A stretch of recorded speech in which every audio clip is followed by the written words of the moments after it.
Star Prabhas ప్రధాన పాత్రలో నటిస్తున్న రాజాసాబ్ సినిమా 2026 సంక్రాంతికి విడుదల కానుంది. జనవరి 9న థియేటర్లోకి రానున్న ఈ చిత్రానికి పీపుల్ మీడియా ఫ్యాక్టరీ నిర్మిస్తోంది.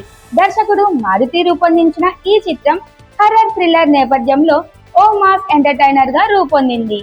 ఇటీవల విడుదలైన టీజర్ తో ప్రేక్షకుల మద్దతు పొందిన ఈ సినిమాపై భారీ అంచనాలు నెలకొన్నాయి.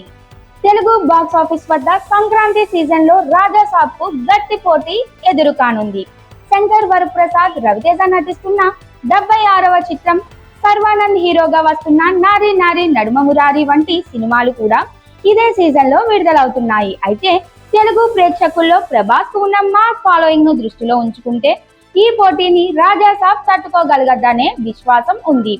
కథ నచ్చితే ప్రేక్షకులు అన్ని సినిమాలను ఆదరిస్తారు కాబట్టి మంచి కంటెంట్ ఉంటే విజయం సాధించడంలో ఇబ్బంది ఉండదని భావిస్తున్నారు.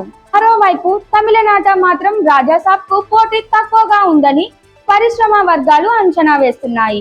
ముఖ్యంగా జనవరి 9న విడుదలవుతున్న తలపతి విజయ్ చిత్రం జననాయగన్ పై ఇప్పటికే భారీ క్రేజ్ నెలకొనగా ఇది విజయ్ చివరి సినిమా కావడంతో ఫ్యాన్స్ భారీగా మద్దతు ఇస్తున్నారు.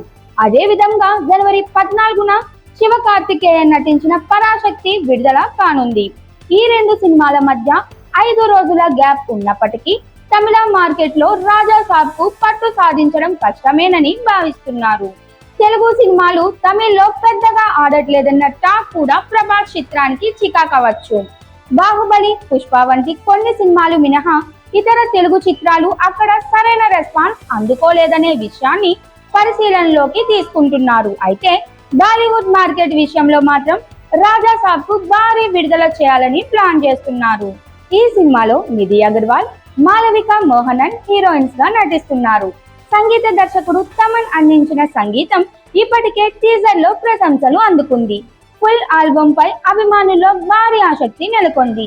సంక్రాంతి బరిలో రాజాసాబ్ కు సోలో రిలీజ్ దక్కితే బాగుండేదని అభిమానులు భావిస్తున్నా ప్రస్తుతం ఉన్న పోటీ పరిస్థితుల్లో బాలీవుడ్ మార్కెట్ లో ఈ సినిమా గట్టి పోటీని ఎదుర్కొనాల్సిన అవసరం ఉందని చెప్పాలి.